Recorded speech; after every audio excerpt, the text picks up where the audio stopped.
নির্বাচনকে কেন্দ্র করে ঝোড়ো প্রচারে বিজেপি বিশেষ জোর দিচ্ছে। বিজেপি বিরোধী বিধানসভা কেন্দ্রগুলিতে প্রায় প্রতিদিন বিজেপির প্রথম সারির নেতৃত্বরা পালা করে নির্বাচনের প্রচারে ঘুরে বেড়াচ্ছে ভোটারদের বাড়ি বাড়ি। ব্যতিক্রম নয় ৬ আগরতলা বিধানসভা কেন্দ্র। কংগ্রেসের ঘাঁটি বলে পরিচিত এই কেন্দ্রে পদ্মফুল ফোটানোর আপ্রাণ চেষ্টা চালিয়ে যাচ্ছে বিজেপি নেত্রী পাপিয়া দত্ত। মঙ্গলবার ৬ আগরতলার ৫ নম্বর ওয়ার্ড এলাকায় বিজেপি প্রার্থী তথা রাজ্যসভার সাংসদ বিপ্লব কুমার দেব এর সমর্থনে পদযাত্রা করে পাপিয়া দত্ত সংবাদ মাধ্যমকে তিনি জানান, ৬ আগরতলায় ব্যাপক সাড়া মিলছে বিজেপির প্রচারে।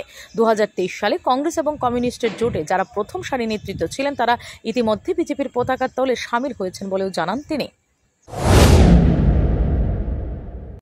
আমাদের যিনি প্রার্থী হয়েছেন, আমাদের সাংসদ, রাজ্যসভার মাননীয় সাংসদ প্রাক্তন মুখ্যমন্ত্রী বিপ্লব কুমার দেবজি সমর্থনে আজ আমরা ৫ নম্বর ওয়ার্ডের উদ্যোগে একটি পদযাত্রা আমরা বের করেছি। কারণ যেহেতু লোকসভা নির্বাচন, আমাদের কাছে সময়টাও খুব কম। আমরা চাইছি প্রত্যেকের ঘর পর্যন্ত যেন আমরা পৌঁছাতে পারি, কিন্তু সেই সময়টা কম বলে আমরা একটু পদযাত্রার মাধ্যমে প্রত্যেকের দ্বারে দ্বারে গিয়ে আমরা আশীর্বাদটা নিয়ে নিচ্ছি এবং খুব সারা, ভীষণ ব্যাপক সারা এই ৬ Agartala.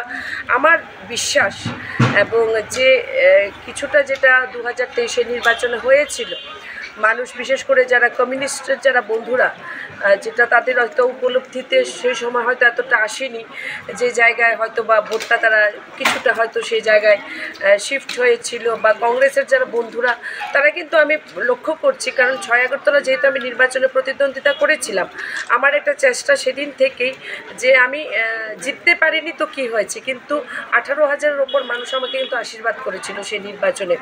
Bureau report, S Bharat live 24 hours.